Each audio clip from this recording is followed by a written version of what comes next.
Hello guys, thanks so much for visiting the channel and watching my first ever FPL video.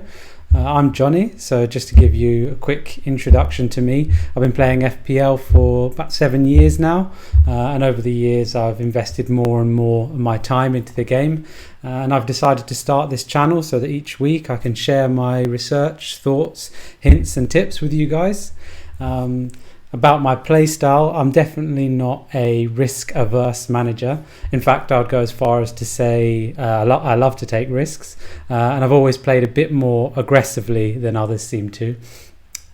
I think that the most common goal you see in the FPL community is to finish in the top 10k, which obviously would be an amazing achievement in any season and something I would be extremely happy with. But I feel like aiming for the top 10k or even top 100k leads some managers to feeling quite risk averse and sticking to the template quite a lot. And while I think that's a great way to play if your goal is consistency, I think that to achieve the ultimate goal, i.e. winning FPL, which is something we all aspire to achieve or dream of achieving at the start of a season, you have to be taking calculated risks throughout the season. And that's what we're looking to do here on this channel. We're going to break the FPL template and find those hidden opportunities to take risks and hopefully get ahead of the crowd. I think this season we've got an amazing opportunity to play aggressively at the start of the year, because unlike past seasons we've got unlimited transfers over the international break, which is essentially a third wildcard. So I feel a bit more confident trying something different at the start of the season, knowing that I have the safety of an early wildcard to fall back on if things go badly. And obviously it doesn't need to last sort of 20 to 30 game weeks as it would in the past. So yeah, let's get into the draft. And obviously feel free to rip it to pieces in the comments section, as I know you'll do. Starting at the back, first up we have Sanchez. I'm not a huge fan of any of the 4.5 million goalies, honestly. None of them really have a great set of starting fixtures, but in this draft I can't afford to move up to a 5 million keeper like Mendy or Sarr. So I've really just gone with the best team's defence out of all the 4.5 million goalies. So to back that up, Brighton were 5th best for expected goals conceded in 21-22, and that's only worse than City, Liverpool, Chelsea, Tottenham and Palace. Interesting that Palace are there actually, and they obviously have keepers for 4.5, but their starting fixtures are awful, so they're not really in consideration until I'd say about Gameweek 5 at the earliest, but maybe in contention for a spot in our first wildcards. And as well as that, they've signed Sam Johnston, presumably as competition for Gaeta. I'm not sure how you pronounce his name. I don't think he would go straight into the first team, but either way, there's that element of doubt there at the moment. So yeah, that's why I've got Sanchez. Let's move on to the next one, Trent. There's not really any need for me to go into details of why Trent should be picked. He's the best defender in FPL. He's underpriced at 7.5 million, probably by quite a long way. He should be 9, maybe even 10 million, considering the amount of points that he gets each year. So he should be in everyone's team. And looking at how he played in the Community Shield, he looked even more attacking than usual, and got his goal for it, obviously. So who knows, if he keeps that up this year, he could be on for a bigger season than he has been in the past. Moving on to the next one, we have Robbo. Again, this one doesn't need any justification. He's one of the best defenders in FPL, and barring injury, he'll be one of the top scoring defenders by the end of the season. There's no doubt about that. He was ridiculous at the end of last season. He's then gone on to have a good pre-season. He looked dangerous in the Community Shield again, getting into very attacking positions, and I can't really see any alternatives for 7 million that provide better value. Maybe Cancelo is the only one comparable, but yeah, I'd say they're about level in terms of how much value they're going to give throughout the season. I guess the main consideration though that we've all been thinking about when thinking about our third Liverpool spot is who to give it to. So obviously, pretty much everyone's got Salah and Trent. That third slot, it's either going to go to Robertson, Diaz or Nunez. I see those two as the next best Liverpool options. And I think both of them are going to be fantastic picks at times throughout the season. I think that Robertson can easily keep up with them in terms of points per million. So I'm happy to start with him and reassess when on the first wild card. Moving on to the next pick now is Kyle Walker. Now he's been selected over Cancelo to save funds as a cheap way into the City defence. And I think this is the first big negative consequence of the threemium strategy, which you'll see as we get into the rest of the draft. But I think with Laporte out injured, there's an opportunity for a bargain somewhere in the City defence. And with Zinchenko having been sold as well, Cancelo should be starting the season on the left, meaning that Walker should theoretically start most games on the right. But I mean, there's no getting around the fact that he's a massive downgrade on Cancelo. I mean, he's got less attacking threat, he's less nailed on, but he's £2 million cheaper. And the question is whether that £2 million being spent elsewhere makes up the net loss from downgrading Cancelo to Walker. The main risks here obviously are Cancelo going absolutely mad. He's got really high ownership as well, so if that happens, it's going to hurt. And as well as that, Cancelo could play on the right with Ake playing on the left, which would mean Walker misses out completely. And also City could still sign Cucurella, so that's another thing that we need to monitor in the transfer market. There's a few other 5 million defenders I like too, so Walker could be changed. Zinchenko and Trippier are probably my favourites in that price bracket. I think Zinchenko should be a starter under Arteta, but I still think there's a risk for benchings because even when Tierney's back fit, Zinchenko and Xhaka will be sort of battling it out for the number 8 position.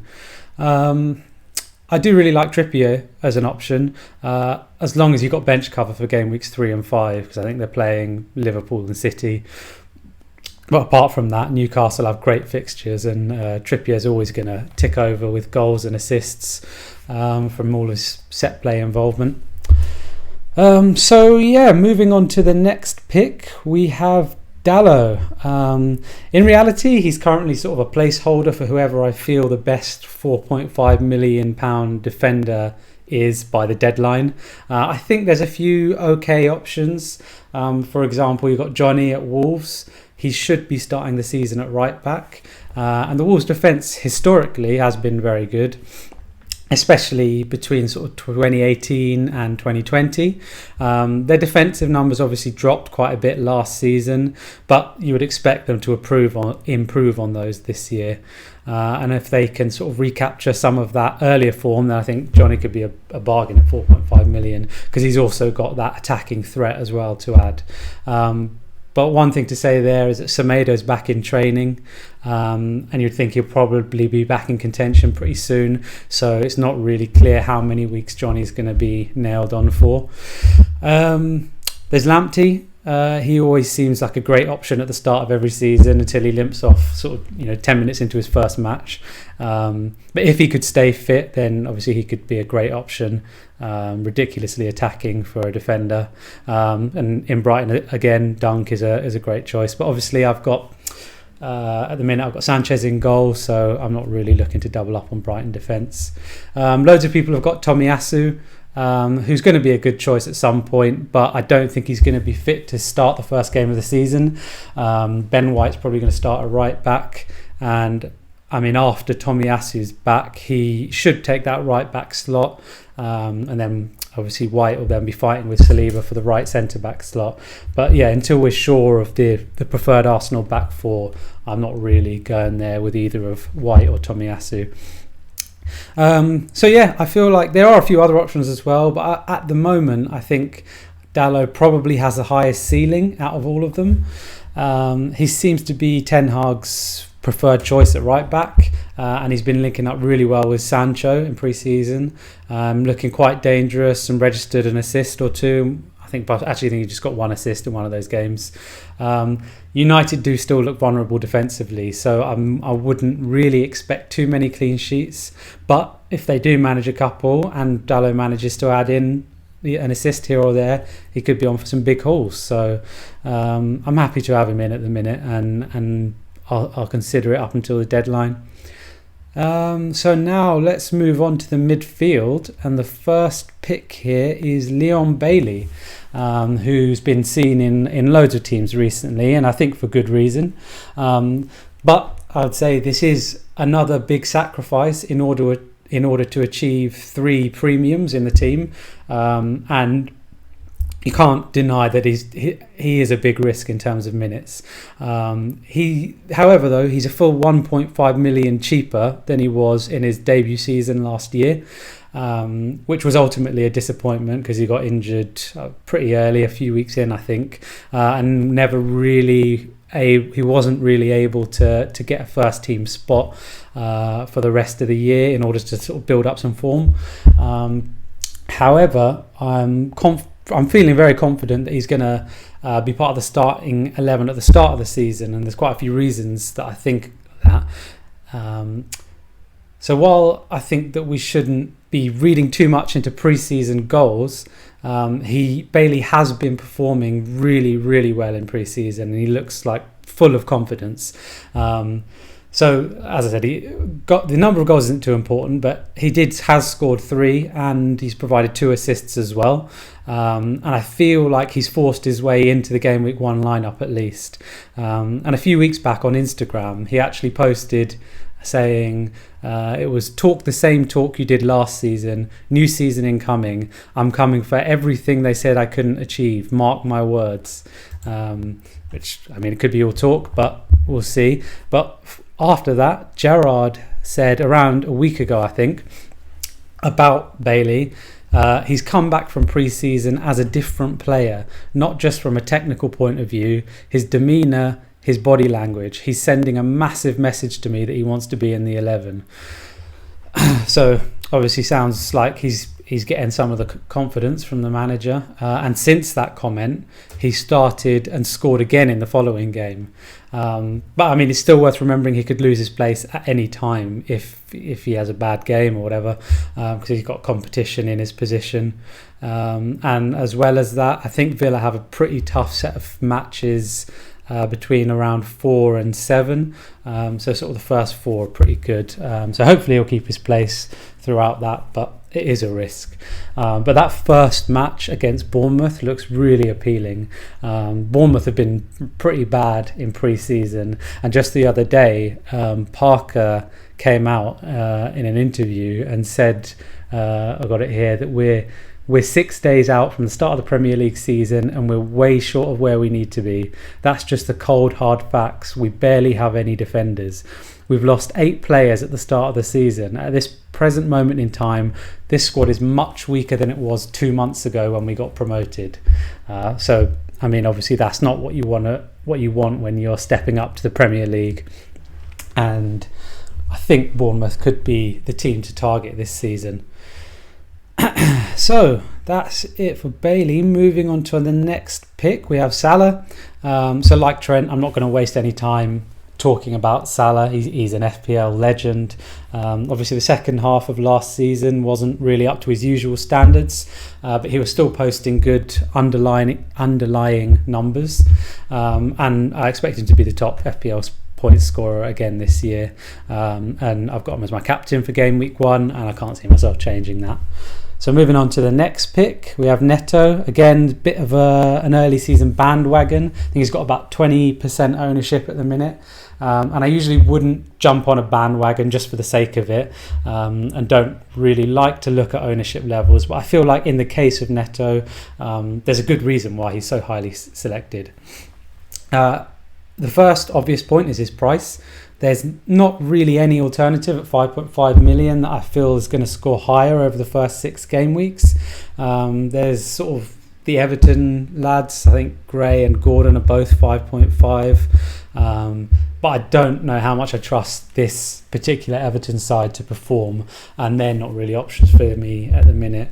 And there's not really anyone else maybe Ramsey at Villa or Souček at West Ham, but neither of them or the other guys really have the same ceiling as Neto. And obviously he was injured for the majority of last season, which I think is part of the reason for his price drop. But when he was fit, he always looked pretty dangerous. He managed 5 starts last season, and a few substitute appearances, I think, while he was building back his fitness. But he managed to get, I think it was, let me see, 2.26 expected goals and 0.91 expected assists in those 5 starts. So he's been part of the pre-season preparations from day one this year, and he's gone on to score 3 goals in those 4 pre-season matches that he's played, and he's looked like the best player in the Wolves team in each of those games. But again, expectations have to be managed. While I think he is a nailed starter for Wolves when fit, Wolves themselves were pretty poor last year in an attacking sense. Across the whole season, they had the second worst minutes per chance in the league, level with Watford, so that's the kind of level that they were at. They also recorded the second worst number of shots in the box, that was only behind Norwich. But again, like with their defence, expecting those figures to improve this year, and the opening run of fixtures looks great, so I think he's worth a shot for his price. So now let's move on to the front line, which is by far the strongest part of this draft. And considering how poor the forwards were last year, putting so much budget into the front line might seem like madness. But I feel like there's some amazing options this year, and we shouldn't be scared to invest in forwards if it means that we can get ahead of the curve. As I think a lot of managers are going to be like really heavily invested in defence and midfield to start with, and they're going to find it hard to shift the funds up front if the forwards turn out to be the best options. So first up is Jesus. I actually personally have a really bad history with owning Jesus in FPL, but right now he's just absolutely locked into my team. I think historically he's always posted really, really good stats. Granted, obviously they were with City, but no matter who you play for, you still need to be getting into good positions with the ball in order to post sort of high XG data. So do I expect that XG and his other stats to drop while he's at Arsenal in comparison to while he was at City? Yes. Per 90 they are probably going to be lower, but the key thing to note is that he's going to be absolutely nailed on now, and he should be playing 80 to 90 minutes every single week, something which was never guaranteed at City. And looking at how he's performed in pre-season, he's just looked extremely confident. I think he's got sort of something like 7 goals in 5 matches, and that includes a hat-trick against Sevilla, who only conceded 30 goals in 38 La Liga games last year. Again, it's pre-season, can't read too much into it, but just the way he's been playing and linking up with the other players, that is important, and he's looked really impressive. So sort of as I mentioned before, ownership levels aren't important if you don't rate that player, but they are worth looking at for players that you consider to be good options. And Jesus has a ridiculous 69% ownership, I think it is. Amazing number, by the way. So when he does score, if we don't own him, then obviously that's going to be really painful for those managers. Other thing I wanted to mention is that there's been some talk that he'll be on penalties, but I'm not really sure about that. He doesn't have a great record from the penalty spot. And I think Saka won and took a penalty in the last game. So we're going to need to wait and see there who takes them when the season starts. But regardless of that, I still think he's a great option, and he's not going to be going out of my team before the weekend. So moving on to our next pick, we have Haaland. So some people already seem to be panicking after he blanked in the Community Shield, and his ownership I think has dropped quite a bit in the last 24 hours. But even though he blanked against Liverpool and missed quite a big chance, he still managed 1.59 expected goals in the match, and that was against obviously one of the best defences in the league.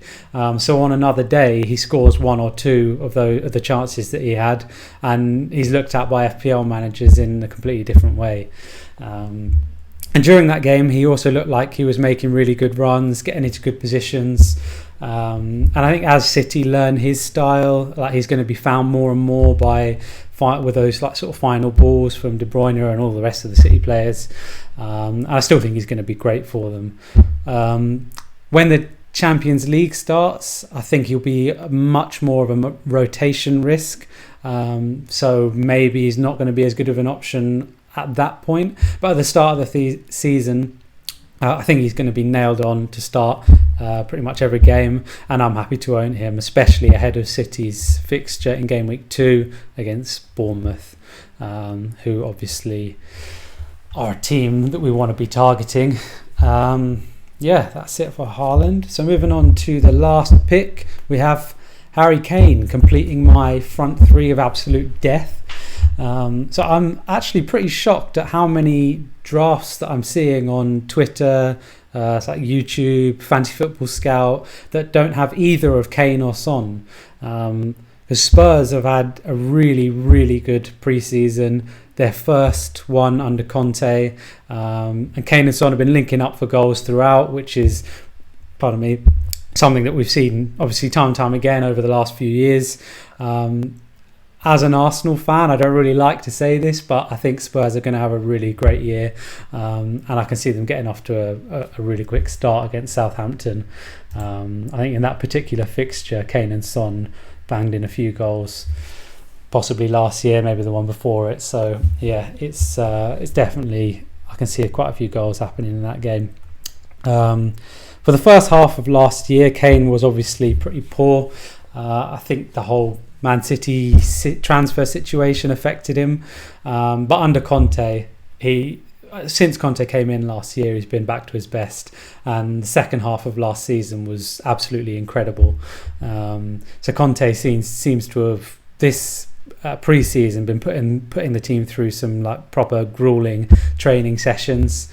And it looks like the team's going to be really fit at the start of the season. So honestly, I feel like I couldn't start the season without one of Son or Kane. So if I were to make this a 2 premium draft, it would be Haaland that I dropped, not Kane. I'm pretty sure about that. And obviously Spurs also have a great run of fixtures, apart from game week 2 against Chelsea, but Chelsea haven't looked their best in their pre-season matches, and there have been quite a few worrying comments from Tuchel, so you never know. I could see Spurs getting a goal or two in that game as well, and whenever that happens, Son and Kane are usually involved. So that's it for the main 11. Subs bench is not really worth too much discussion. It's pretty template. We've got Steele on the bench, who's just 4 million keeper, back up to Sanchez.